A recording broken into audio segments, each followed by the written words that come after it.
हाँ, तो जैसा कि मैंने आपसे कहा कि कृषि विज्ञान का जो सेक्शन है इस एग्रीकल्चर साइंस एंड टेक्नोलॉजी, इससे आपको 6 क्वेश्चन मिलेंगे। और इन 6 क्वेश्चंस की तैयारी अगर करना है तो कोई बहुत ज्यादा कंटेंट की जरूरत नहीं है, मतलब छटी हुई कुछ चीजें पढ़ लीजिए, आपका काम हो जाएगा। आइए, तो जूट उत्पादन कौन से कुल का होता है? जूट तो लिलियेसी कुल का है। जन्म स्थान कहाँ है? अफ्रीका व भारत है। केंद्रीय जूट अनुसंधान संस्थान बैरकपुर में है, वेस्ट बंगाल में। इसके अंतर्गत एक अपगलन विधि होता है। अपगलन विधि होता क्या है कि जो जूट का पौधा है, इसका जो रेशा है ना, रेशा फाइबर ही एक्चुअली इससे निकालते हैं हम लोग। वो तना, इसका जो तना है उसकी छाल से निकालते हैं, छाल के नीचे से प्राप्त किया जाता है ये रेशा। मतलब अगर ये तना है तो यहाँ पे छाल है, इस छाल को हटा दिया और उसके नीचे में जो है वो वहां से रेशा को प्राप्त करते हैं। इसी को आप अपगलन विधि कहते हैं। जो जूट के पौधे से रेशे को, फाइबर को प्राप्त करने की विधि को अपगलन विधि कहा जाता है। ये प्रश्न कई बार पूछा गया है। जलवायु परिस्थिति देखिए, क्या किस प्रकार का क्लाइमेटिक कंडीशन चाहिए जूट की खेती के लिए? तो उष्ण आर्द्र जलवायु। उष्ण आर्द्र, उष्ण का मतलब होता है, देखिए उष्ण का मतलब होता है सूखा, और सूखा का मतलब होता है कि तापमान ज्यादा होगा, तापमान ज्यादा होगा। जबकि आर्द्र का मतलब ये होता है कि वर्षा ज्यादा होगा, तभी आर्द्रता ज्यादा होगी, यानी तापमान भी ज्यादा वर्षा भी ज्यादा। यहाँ देख सकते हैं तापमान 25.38 डिग्री सेल्सियस और वर्षा 200 से 250 सेंटीमीटर एरिया चाहिए, तब जाकर के आपका ये जूट का उत्पादन होता है। तो कितने, यानी आप इजीली कह सकते हैं उष्ण आर्द्र। ठीक है। मृदा कैसी चाहिए? तो जलोढ़, वो भी खादर। देखिए जलोढ़ दो टाइप का होता है, एक बांगर होता है, एक खादर होता है, याद रखिएगा। ये जो खादर है उसको नई जलोढ़ कहते हैं, नई जलोढ़ कहते हैं, है ना। और ये जो बांगर है वो पुरानी जलोढ़ है। चलिए, ठीक है। तो इसके लिए खादर जो मृदा है वो ज्यादा उपयुक्त माना जाता है जूट के लिए। अच्छा, तेज धूप खूब सूट करता है, और इसको भारत का स्वर्णिम तंतु कहा गया है। स्वर्णिम तंतु यानी गोल्डन फाइबर कहा गया है, गोल्डन फाइबर, है ना, याद रखिएगा। इसको भारत का गोल्डन फाइबर कहा गया है। तो प्रश्न बन सकता है कि किसे भारत का गोल्डन फाइबर के नाम से जानते हैं? आंसर होगा जूट। 5 जूट उत्पादक राष्ट्र के बारे में देखिए सन 2000 के आंकड़े के अनुसार।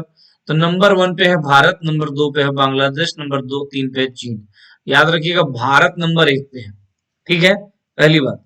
दूसरी बात, भारत के अंदर में अगर आप देखें 2019-20 के आंकड़ों के अनुसार नंबर 1 सबसे अधिक प्रोडक्शन कौन कर रहा है? वेस्ट बंगाल, फिर बिहार और फिर असम। ठीक है। और यही उत्पादकता और क्षेत्रफल वाइज भी ये जो वेस्ट बंगाल, बिहार, असम है, ये सेम रहेगा। यदि पश्चिम बंगाल की प्रोडक्टिविटी बोलिए, पश्चिम बंगाल जूट उत्पादन का क्षेत्र बोलिए, क्षेत्रफल बोलिए, पश्चिम बंगाल जूट को उत्पादन में बोलिए, नंबर 1 पे है जूट में, याद रखिएगा। और वर्ल्ड में तो भारत नंबर 1 पे है। ये है जूट। चलिए आगे बढ़ते हैं, गन्ना प्रोडक्शन पर चलिए आइए डिस्कस करते हैं। सुगर कैन प्रोडक्शन पे देखिए, सूती वस्त्र के बाद चीनी उद्योग भारत का सेकेंड बृहत्तम उद्योग है। The second largest industry after the cotton industry is sugar industry. ठीक है, याद रखिएगा।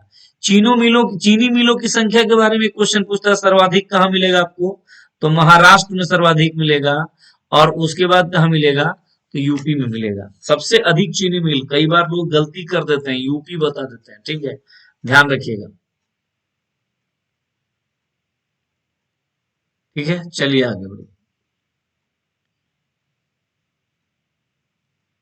भारत में अगर गन्ना पूछ दिया जाए, गन्ना, तो सबसे अधिक देखिए यूपी में है। लेकिन चीनी मिल पूछ दिया जाए तो महाराष्ट्र में है, और इसलिए चीनी के प्रोडक्शन में महाराष्ट्र, भले ही गन्ना में यूपी। जन्म स्थान कहाँ है? तो भारत है गन्ना का। कुल कौन सा कुल है? तो ग्रैमीनी कुल का है। जलवायु तो उष्ण कटिबंधीय है। दक्षिण भारत में सर्वोत्तम जलवायु इसके लिए है, साउथ इंडिया में। क्या देखिए टेम्परेचर कितना चाहिए? 21 से 27 डिग्री सेल्सियस, 80 सेंटीमीटर के आसपास चाहिए। इसके लिए काप या दोमट मिट्टी एक होता है, ये ज्यादा उपयुक्त मिट्टी माना जाता है। इसमें एक रोग लगता है रेड रॉट, लाल लाल देखिएगा। गन्ना अगर आप खाते होंगे तो रेड कलर हो जाता है, टेस्ट उसका खराब हो जाता है, आपने देखा होगा, उसको रेड रॉट कहते हैं। ठीक है। अगर आप गन्ना का क्षेत्रफल बोलिए चाहे उत्पादन बोलिए, दोनों में क्षेत्रफल यानी कितना एरिया में गन्ना का प्रोडक्शन होता है और उत्पादन बोलिए, नंबर 1 पे है ब्राजील, नंबर 2 पे है भारत, है ना, और नंबर 3 पे है चीन। ठीक है, तो ये बात याद रखिएगा। गन्ना विश्व में देश की अगर बात करें तो सबसे अधिक कहाँ है, तो ब्राजील में है, उसके बाद भारत में है, उसके बाद चाइना में है। भारत की बात करें तो सबसे अधिक गन्ना का प्रोडक्शन कहाँ हो रहा है, उत्तर प्रदेश, फिर महाराष्ट्र और फिर कर्नाटक। यूपी और महाराष्ट्र इसी में खेला होगा, गन्ना चीनी इस दोनों में।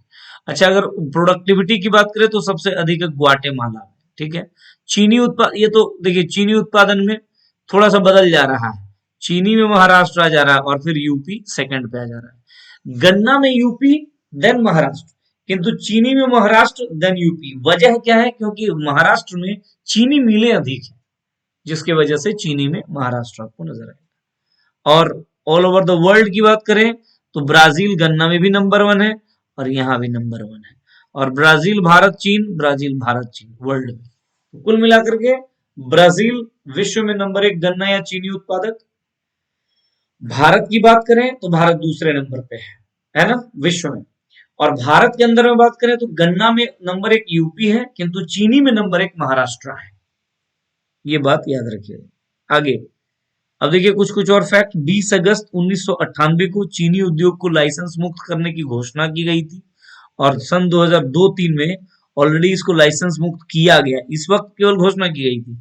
भारत की पहली चीनी मिल 1903 में देवरिया डिस्ट्रिक्ट यूपी में स्थापित किया गया था। ये यूपी स्पेसिफिक फैक्ट जो है ना, ये सब यूपी पीसीएस का पूछा हुआ एक्चुअली प्रश्न रहा है, इसीलिए मैं थोड़ा सा इस पर जिक्र कर दे रहा हूं। तो ध्यान क्या रखना है, जब गन्ना की बात आएगी तो यूपी देन महाराष्ट्र, और जब चीनी की बात आएगी तो महाराष्ट्र देन यूपी। जब चीनी मिल की बात आएगी तो भी सेम। समझ में आई बात, ये बातें याद रखना है आपको अच्छी तरह। चलिए आगे फर्दर टोबैको प्रोडक्शन की बात करते हैं, तंबाकू उत्पादन की बात करते हैं। देखिए तंबाकू में सबसे पहले तो 2 टर्म है, इसको समझ लीजिए, कई बार यही पूछ देता है। एक को बोलते हैं टॉपिंग, जिसको शीर्ष कर्तन कहते हैं, और एक को बोलते हैं क्यूरिंग, जिसको रचाई बोलते हैं। देखिए शीर्ष कर्तन मतलब ऊपर के भाग को तोड़ना, तो पत्तियां जो होती है ना, उन पत्तियों को तोड़ने को कहते हैं टॉपिंग, और इन्हीं पत्तियों को जब आप सुखाते हैं, ड्राई करते हैं, तो इसको कहते हैं क्यूरिंग। ये 2 प्रोसेस से ही तंबाकू उत्पन्न होता है। तंबाकू का सबसे बड़ा उत्पादक और उपभोक्ता दोनों ही है कौन, तो चीन है। 1 मई 2004 में सार्वजनिक स्थलों पर धूम्रपान करने तथा तंबाकू उत्पादों के विज्ञापन पर प्रतिबंध लगा दिया गया है।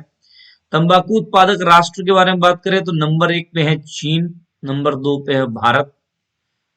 और भारत में भी बात करें तो स्टेट की बात करें तो नंबर 1 पे है गुजरात, यहाँ पे तंबाकू सबसे अधिक प्रोडक्शन हो रहा है। आंध्रा उसके बाद नंबर 2 पे है।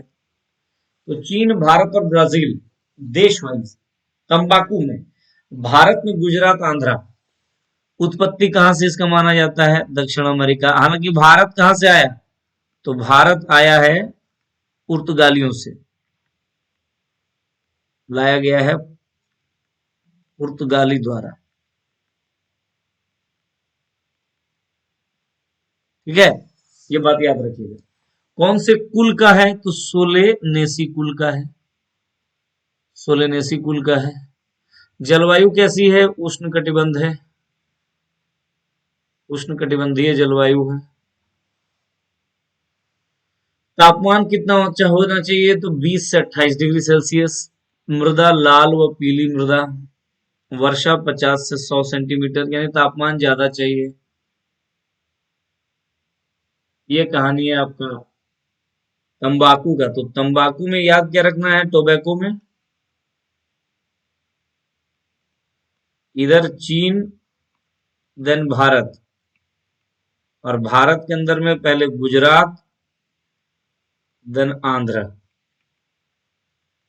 ये बात अच्छी तरह से याद रखना आपको। चलिए next topic is T production. चाय उत्पादन में जरा देख लीजिए क्या है। भारत में चाय का उत्पादन पहली बार 1834 में हुआ।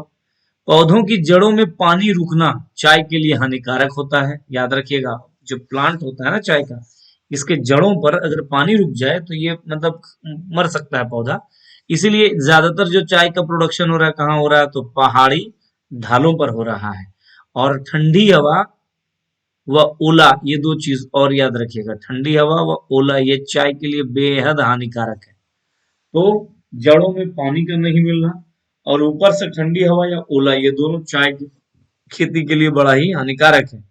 चाय की एक प्रमुख प्रजाति है ग्रीन गोल्ड, याद रखना है। विश्व में काली चाय, याद रखिएगा, काली चाय का दूसरा सबसे बड़ा उत्पादक और उपभोक्ता भारत है।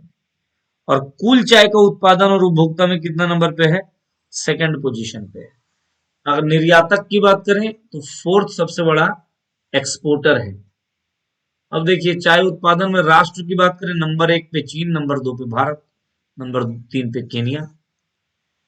और चाय निर्यातक की बात करें तो नंबर 1 पे चीन, नंबर 2 पे श्रीलंका, फिर केनिया एंड देन इंडिया, चौथा राष्ट्र है ना, अभी अभी बताए। चाय क्षेत्रफल, अच्छा स्टेट की बात करें तो 1 नंबर पे असम है, फिर पश्चिम बंगाल है, ये असम है और पश्चिम बंगाल, देन तमिलनाडु है। तो याद रखिएगा चाय क्षेत्रफल में भी यही कहानी है। तो चाय में याद रखना है भारत का प्रोडक्शन वाइज नंबर 2 पे है चीन के बाद। और स्टेट की बात करें तो पहले असम देन वेस्ट बंगाल, है ना। आइए कहवा यानी कॉफी प्रोडक्शन की बात करें। कर्नाटक राज्य के चिकमंगलूर जो डिस्ट्रिक्ट है में पहली बार कहवा उत्पादन, और याद रखिएगा ये चिकमंगलूर जो है इसी के लिए लोकप्रिय भी है बहुत ज्यादा, ठीक है। भारत में दो किस्म की कृषि होती, मतलब दो किस्मों की खेती होती है, दो प्रकार का कॉफी होता है, एक अरेबिका नाम से और एक रोबस्टा नाम से, ठीक है। तो जो सबसे उच्च, ये सबसे उच्च कोटि का है, उच्च कोटि का है। लेकिन उच्च कोटि का होने से क्या होगा, इसमें बीमारियां वगैरह ये सब ज्यादा है, रोग भी इसमें ज्यादा होता है, ठीक है। याद रखिएगा कहवा की जो खेती होती है अधिक धूप सहन नहीं करता है, और अधिक धूप सहन नहीं कर पाता, इसीलिए इसके आसपास छायादार वृक्ष लगाया जाता है। औसत तापमान 15 से 18 डिग्री सेल्सियस, औसत वर्षा 150 से 250, यानी वर्षा अच्छी खासी चाहिए। अच्छा ढालदार भूमि चाहिए, ढलान वाला भूमि चाहिए ताकि जड़ों में पानी न रुके। 600 से 1600 मीटर की ऊंचाई सबसे उपयुक्त मानी जाती है।